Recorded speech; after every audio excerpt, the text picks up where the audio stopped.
ബഹുമാനപ്പെട്ട സുഹൃത്തുക്കളെ, campus blunders എന്നൊരു സബ്ജക്റ്റാണ് നമ്മൾ ചർച്ച ചെയ്യുന്നത്. ആദ്യമായിട്ട് സൂചിപ്പിക്കുകയാണ്,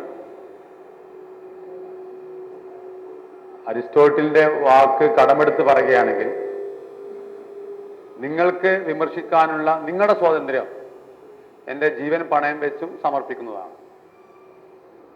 അതിനർത്ഥം ക്ലാസ്സിൻ്റെ ഇടയിൽ തന്നെ നിങ്ങൾക്ക് വേണമെങ്കിൽ അഭിപ്രായങ്ങൾ ചോദിക്കാം. അതല്ല സാറേ, അങ്ങനെയല്ല, ഇതാണ് ഏറ്റവും നല്ലത് എന്ന് നിങ്ങൾക്ക് പറയാം. അത് നമുക്കിവിടെ ഒരു ചർച്ചയ്ക്ക് വിധേയമാക്കാം. എൻ്റെ പേര് പറഞ്ഞു അഷ്റഫാണ്.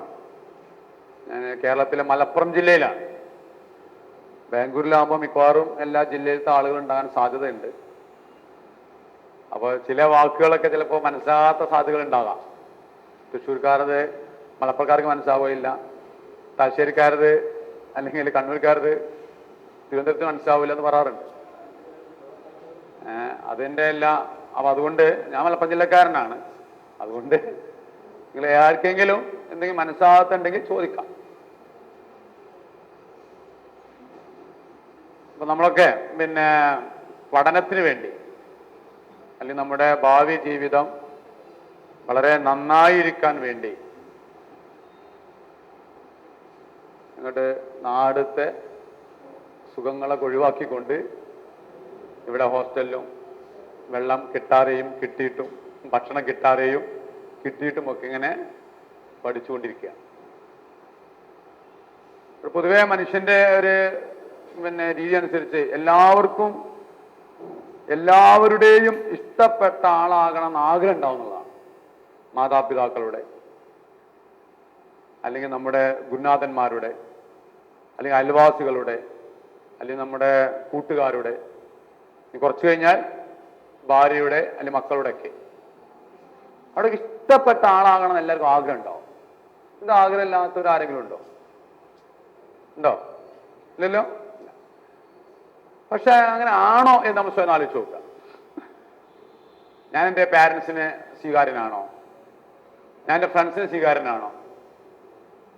ഞാൻ എൻ്റെ കോളേജിലെ എൻ്റെ ക്ലാസ്മേറ്റ്സ് അല്ലെങ്കിൽ മറ്റോ ടീച്ചേഴ്സ് ഇവർക്ക് സ്വീകാര്യനാണോ?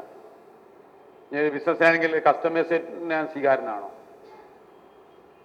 ഇത് ആകാം എന്നാണ് ഞാൻ പറയുന്നത്. ആകാം.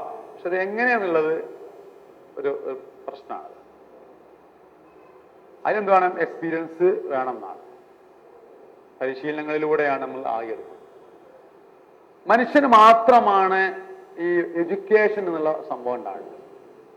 എഡ്യൂക്കേഷന്റെ നിർവചനം എന്താ പറയാറ്? To know, to do, to live, to behave. അറിവിന്, ചെയ്യാന്, ജീവിക്കാന്, ബിഹേവ്, പെരുമാറാൻ. ഇന്ന് പലപ്പോഴും പുതിയ ജനറേഷനിലെ കുട്ടികളൊക്കെ അറിവ് മാത്രമാണ് ഇതിൽ കരഗതമാക്കുന്ന പറയുന്നത്. കേരളക്കാർ പ്രത്യേകിച്ച് ഉയരത്തിലാണത്. 90% മാർക്കാണെന്ന് പലപ്പോഴും പല കുട്ടികളും കിട്ടുന്നത് അറിവിന് മാത്രം. പക്ഷെ ജീവിതവുമായി ബന്ധപ്പെട്ടുകൊണ്ട് അത് ചെയ്യാനോ അല്ലെങ്കിൽ ജീവിക്കാനോ അല്ലെങ്കിൽ ആളുകളുമായിട്ട് വ്യവഹരിക്കാൻ കഴിയുന്നില്ല. അതുകൊണ്ട് ഫ്രണ്ട്സുമായിട്ട് വളരെ പെട്ടെന്ന് തെറ്റുന്നു. ഞാൻ 2 ആഴ്ച മുമ്പ് തിരുവനന്തപുരത്ത് നിന്ന് ക്ലാസ് കഴിഞ്ഞിട്ട് ഉച്ചയ്ക്ക് 2:30 മണിക്കുള്ള നിസാമുദ്ദീൻ ട്രെയിനിൽ വരികയാണ് എൻ്റെ നാട്ടിൽ ഷൊർണൂർക്ക്, പാലക്കാട്ട്. അപ്പൊ ഇങ്ങനെ ഒരു സ്ലീപ്പർ ക്ലാസ്സിൽ ഇരിക്കുകയാണ് നമ്മൾ പകലാകുമ്പോൾ. ഉടനെ ഒരു പെൺകുട്ടി ഭയങ്കരമായിട്ട് അവിടെ അമ്മയ്ക്ക് ഫോൺ വിളിക്കുന്നുണ്ട്. അമ്മയ്ക്ക് ഭയങ്കര ഫോണ്. അങ്ങനെയാണ് ഞാൻ അവളെ കണ്ടു, ഞാൻ ഭക്ഷണം കൊടുക്കുകയില്ല, മറ്റന്നാവില്ല, ഭയങ്കര റിലേഷനിൽ ഫോൺ വിളിക്കുകയാണ്. അപ്പൊ ഞാനൊരു കൗൺസിലർ കൂടിയാണല്ലോ. കുറച്ചൊക്കെ അവളുടെ ഇതൊക്കെ ഇങ്ങനെ നിന്നു. കുറച്ച് കഴിഞ്ഞിട്ടുണ്ട് ഒരു ബോയ്, ഇവളെ കൂടെ തന്നെ പഠിക്കുന്ന ഒരു ബോയ് വരുന്നുണ്ട്. ഇത് പറയുന്നുണ്ട്, മറ്റോളുണ്ടാ, മറ്റേ കമ്പാർട്ട്മെന്റിലുണ്ട്, S5 നീ വാ. ഞാൻ വരുന്നില്ല, ഞാൻ നിന്നെ കണ്ടല്ലോ, നീ അവളെ കൂടെ അല്ലേ, അവൾ ഇന്നലെ ഇല്ലാന്നല്ലേ പറഞ്ഞത്, ഇന്നെന്തുകൊണ്ട് അവൾ ഉണ്ടാവുന്നു? എനിക്ക് വേണ്ട. ഭയങ്കര പ്രശ്നം. അവരിങ്ങനെ ഡയലോഗിനെ അപ്പൊ ഞാൻ സംസാരിച്ചു, എന്താ പ്രശ്നം? അപ്പൊ അവൾ പറഞ്ഞത് മിനിഞ്ഞാന്ന് അന്വേഷിച്ചപ്പോ അവൾ ഇന്ന് പോരുന്നില്ല, നെക്സ്റ്റ് ചൊവ്വാഴ്ച അല്ല ട്രെയിനിനാണ് പോരുന്നത് പറഞ്ഞത്. ഇവൾ വന്നു നോക്കുമ്പോ ഇവനും ഇവളും ഒരു കമ്പാർട്ട്മെന്റിൽ ഒരു സീറ്റ് ഇരിക്കുന്നുണ്ട്. ഇവള് ഇപ്പൊ എന്ത് ചെയ്യുന്നു, സ്വന്തം അമ്മ ഇവർക്ക് 3 പേർക്കുള്ള ഭക്ഷണം വരെ റെഡിയാക്കിയിട്ടുണ്ട്. ഇനി അവൾ കൊടുക്കുകയില്ല എന്നാണ്, ഞാൻ വലിച്ചെന്നാൽ കൊടുക്കുകയില്ല എന്നാണ് കണ്ടത്. ഉമ്മയോട് ഇങ്ങനെ ഡയലോഗ് ചെയ്യാണ് അമ്മയോട്. അവസാനം ഇവനും വന്നു.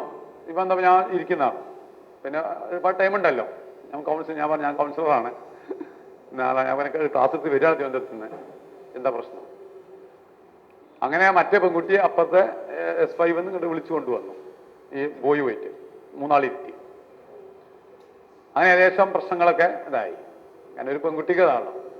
ഇവള് ധാരണ എന്താണ്, ഇവൻ മാത്രം ഉണ്ടാവുള്ളൂ, 2 ആളും ഒരുമിച്ച് യാത്ര ചെയ്ത് പോരാൻ തീരുമാനിച്ചിട്ടാണ്. ഒന്നുമില്ല, അവര് 3 ആളും BSc നേഴ്സിംഗ് കഴിഞ്ഞ് അവിടെ എന്തോ ഒരു ട്രെയിനിങ്ങിലാണ് ഇപ്പൊ ഡൽഹിയിൽ.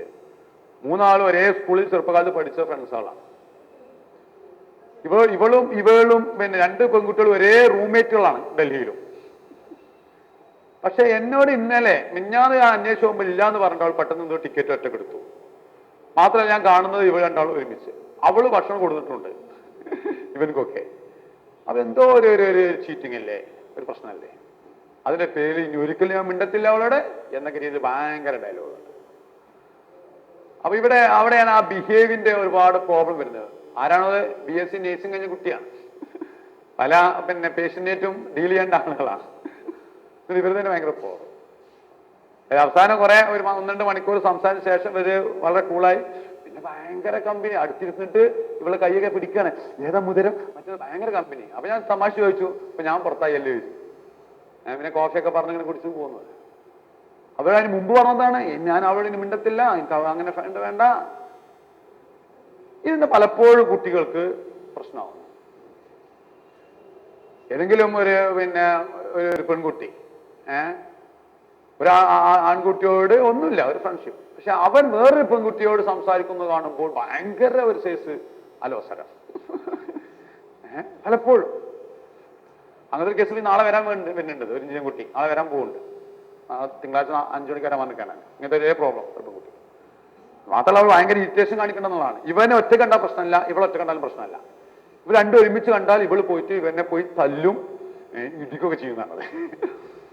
പ്രത്യേകം കൂടിക്കുന്നത്. ഒറ്റ കണ്ട പ്രശ്നമല്ല. അപ്പൊ നമ്മുടെ വിദ്യാഭ്യാസം എവിടെ, നമ്മുടെ ബിഹേവിയർ എവിടെ? ചിലപ്പോൾ ഇവർ സ്വയം തന്നെ അടിക്കുന്നു. അപ്പൊ അവിടെയാണ് ഇന്ന് ലഭിക്കുന്ന വിദ്യാഭ്യാസം, അത് നമ്മുടെ യഥാർത്ഥത്തിൽ നമുക്കൊരു പെർഫെക്ഷൻ കിട്ടുന്നുണ്ടോ, മറ്റുള്ള സ്വീകാര്യനാവുന്നുണ്ടോ എന്ന് ആലോചിക്കേണ്ടത്. അവിടെയാണ് നമുക്ക് പലപ്പോഴും ഈ താളം നഷ്ടപ്പെടുമ്പോൾ എന്താവുന്നു, തന്നെ പറയണ്ട, താളം നഷ്ടപ്പെടുമ്പോൾ അവതാളം എന്ന് പറയാറ്.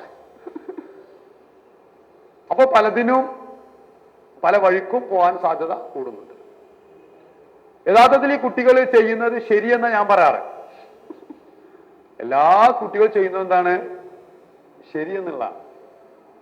ഞാൻ പറയുന്നതല്ല, മനഃശാസ്ത്രം പറയുന്നത് തന്നെയാണ്. People are always making the best choice available എന്നാണ് NLPയിൽ ഒരു തത്വം എന്ന് എനിക്ക് പറയുന്നത്. NLP ആണ് എന്താണ്? 1980 റിച്ചാർഡ് ഗാർഡനർ സ്റ്റാർട്ട് ചെയ്ത സൈക്കോളജിയുടെ ബ്രാഞ്ചാണ് ന്യൂറോ ലിംഗ്വിസ്റ്റിക് പ്രോഗ്രാം. ഏറ്റവും അഡ്വാൻസ് എന്നർത്ഥം. നമ്മുടെ ന്യൂറോകളിൽ എന്താണ് ന്യൂറോ? നമുക്കറിയാം, അവിടെയാണ് നമ്മൾ കമ്മ്യൂണിക്കേറ്റ് ചെയ്യുന്ന എല്ലാ ഡാറ്റയും എല്ലാ ഭാഷയും ചെയ്തു വെക്കുന്നതാണ്. ലിംഗ്വിസ്റ്റിക് എന്ന ഭാഷയുള്ളൂ, പ്രോഗ്രാം ചെയ്തു വെക്കുക. അപ്പൊ എന്തൊക്കെ നമ്മൾ വിചാരിക്കുന്നുവോ പ്രവർത്തിക്കുന്നുവോ അല്ലെങ്കിൽ വികാരം കൊള്ളുന്നുവോ ഒക്കെ എന്താണ്, അതിൻ്റെയൊക്കെ പ്രോഗ്രാം അവിടെ ഉണ്ട്, നമ്മുടെ ന്യൂറോയിലുണ്ടെന്ന് പറയുന്നത്. അത് എത്ര സേവ് ചെയ്ത് വെച്ചാലും വലിയ കപ്പാസിറ്റി ഉള്ള കമ്പ്യൂട്ടറാണ്. അതിൽ നിന്ന് ഇങ്ങനെ ആവശ്യമുള്ള സമയത്ത് ഇങ്ങനെ ഔട്ട്പുട്ടിൽ മോണിറ്ററിൽ ഇങ്ങനെ വന്നുകൊണ്ടിരിക്കുന്നതാണ്. അപ്പൊ ഈ വ്യക്തിക്ക് ലഭിച്ച എക്സ്പീരിയൻസ്, ഈ വ്യക്തിക്ക് ലഭിച്ച അനുഭവങ്ങളിലൂടെ സേവ് ചെയ്ത ഡാറ്റയ്ക്ക് അനുസരിച്ചാണ് ഔട്ട്പുട്ട് ഉണ്ടാകുക. ഈ ഔട്ട്പുട്ട് സേവ് ചെയ്ത് വെക്കുന്നത് എവിടുന്നാണ്? നമ്മുടെ 5 സെൻസസ് ആണ്. പഞ്ചേന്ദ്രിയം എന്നൊക്കെ നമ്മൾ പറയാറുണ്ട് സാധാരണ രീതിയിൽ.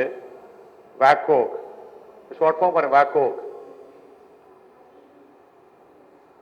Visual, audio, kinesthetic, olfactory, ഗസ്റ്റാറ്ററി.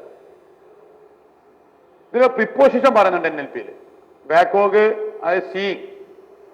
83% data save ചെയ്യുന്നത് കണ്ണുകൊണ്ടാണ് പറയുന്നത്. അപ്പൊ അതിന് കൂടുതൽ സാധ്യതയുള്ള ആളുകളാണ് നമ്മൾ. നമുക്ക് കണ്ണുണ്ട്, കാഴ്ചയുണ്ട്. നെക്സ്റ്റ് ഓഡിയോ, അതായത് കേൾവി, ഹിയറിംഗ് 11. അപ്പൊ കണ്ടതും കേട്ടതും 83 + 11 = 94. ഇതിന് വ്യത്യാസം നിങ്ങൾക്ക് അറിയായിരിക്കാം. ഒരു കുട്ടി ഒരു ആക്സിഡന്റ് കാണുകയാണ് റോട്ടില്, ഒരാള് രക്തമൊക്കെ വാർന്ന് പെട്ടെന്ന് മരിക്കുന്ന രംഗം കാണും. വേറൊരു കുട്ടി അത് കേൾക്കുന്നു, ഇങ്ങനെ ടൗണിൽ ഒരാൾ ആക്സിഡന്റ് മരിച്ചിട്ടുണ്ട്. രണ്ടൊക്കെ ഒരേ ഫീലിംഗ് ആണോ? അതിന് ശക്തി മനസ്സിലാവും. കണ്ടത്. അപ്പൊ ഇന്ന് ഇവിടെ നമുക്ക് ധാരാളം കാണാനുള്ള ചാൻസ് ഉണ്ടെന്നുള്ളതാണ്. പഴയ പോലെയാണോ? അല്ല. ലോകത്തിന്റെ ഏത് മൂലയിൽ എന്തും, അത് പോസിറ്റീവോ നെഗറ്റീവോ ഏതും കാണാനുള്ള ചാൻസ് ആർക്കുണ്ട്? നമുക്ക് ഉണ്ട്. പ്രത്യേകിച്ചും കോളേജ് പഠിക്കുന്ന കുട്ടികൾക്കൊക്കെ നമ്മളെന്ത് പിന്നെ എക്യുപ്മെന്റ്സ് ഉണ്ടാവും. ഇപ്പൊ മൊബൈൽ തന്നെയുള്ള സംവിധാനങ്ങളുണ്ട്, നെറ്റും ഒക്കെ. എന്തും. അപ്പൊ ഈ കാണുന്ന ഡാറ്റ ഏത് രീതിയിലുള്ള ഏത് ഫയലിലാണ് സേവ് ചെയ്ത് വെക്കുന്നതാണ് പ്രശ്നം. അത് കുട്ടികൾ പഠിപ്പിക്കുക എന്നുള്ളതാണ് അത്ര കാലത്ത്. എങ്ങനെയാണ് സേവ് വെക്കേണ്ടത്? ഇത് നല്ല സ്വാധീനം ഉണ്ടെന്നുള്ളതാണ്. 83 + 11. കേരള, തമിഴ്നാട്, കർണാടക സംസ്ഥാനങ്ങളിലെ കുട്ടികൾ ഡോക്ടർമാർ, പീഡിയാട്രിക്സ്, ഇവരുടെ ഒരു സെമിനാർ നടന്നിരുന്നു എറണാകുളത്ത് ഒരു ഹോട്ടലിൽ വെച്ച്. അതിലൊരു പ്രബന്ധം അവതരിപ്പിച്ചതിൽ എന്താ പറഞ്ഞെന്താണ്, 1ാം ക്ലാസ്സിൽ ചേർത്ത കുട്ടി 12ാം ക്ലാസ് +2 കഴിയുമ്പോഴേക്കിനും ദിവസേന ശരാശരി 2 മണിക്കൂർ TV കാണുകയാണെങ്കിൽ 18,000 കൊലപാതകം കുട്ടി കാണാനിടയാവുന്ന, 20,000 വിവസ്ത്ര രംഗങ്ങൾ, 21,000 ബലാത്സംഗം കുട്ടി കാണാനിടയാവുന്ന. ഇതൊക്കെ കുട്ടി സേവ് ചെയ്ത് വെക്കുക. അത് സാധാരണ രീതിയിലല്ല സേവ് ചെയ്ത് വെക്കുന്നത്. ഇത് കപ്പാസിറ്റി കൂടും. 70 mm തിയേറ്റർ, നല്ല സൗണ്ട്, നല്ല മൾട്ടി കളറ്, അതൊക്കെ നമ്മൾ കൂടുതൽ മെമ്മറിയിലേക്ക് വരുന്ന സാധനങ്ങളാണ്. പഴയ കാലത്ത് പോലെ ബ്ലാക്ക് ആൻഡ് വൈറ്റ് സിനിമയല്ല. അത് പ്രത്യേകം സൗണ്ടിലൊക്കെ വരുത്തിക്കൊണ്ട് ഈ രീതിയിലൊക്കെ ഇങ്ങനെ കണ്ട് അപ്പോൾ ഇത് നിറച്ചു കഴിഞ്ഞു ന്യൂറൽ സങ്കല്പിക്കുക. സ്വാഭാവികം എന്ത് ചെയ്യും? അതിന്റെ ഔട്ട്പുട്ട് വരും. നമ്മളൊരു റൈസ് മില്ലില് പോവുകയാണ്. ആ മെഷീനിൽ നമ്മൾ അരി ഇട്ടാൽ എന്താ വരിക? അരിപ്പൊടിയാണ് വരിക. മല്ലിട്ടാലോ മല്ലിപ്പൊടി വരും. മുളകിട്ടാലോ മുളക് പൊടി വരും. ആ മെഷീനെ കുറ്റം പറഞ്ഞിട്ട് കാര്യമില്ല. കാര്യമുണ്ടോ? ഞാൻ പറയുന്നതാണ്, ആ വ്യക്തിയെ കുറ്റം പറഞ്ഞിട്ട് കാര്യമില്ല. അവൻ ദേഷ്യപ്പെടുകയാണ്, അവൻ പിന്നെ തല്ലുകയാണ്, അല്ല അവൻ പിന്നെ സിനിമ കാണുകയാണ്, അല്ലെ സെക്സൈറ്റ് കാണുകയാണ്, അമ്മയെ തല്ലുകയാണ്, അച്ഛനെ തല്ലുകയാണ്, അല്ലെ മോഷ്ടിക്കുകയാണ്, കളവ് പറയാണ്,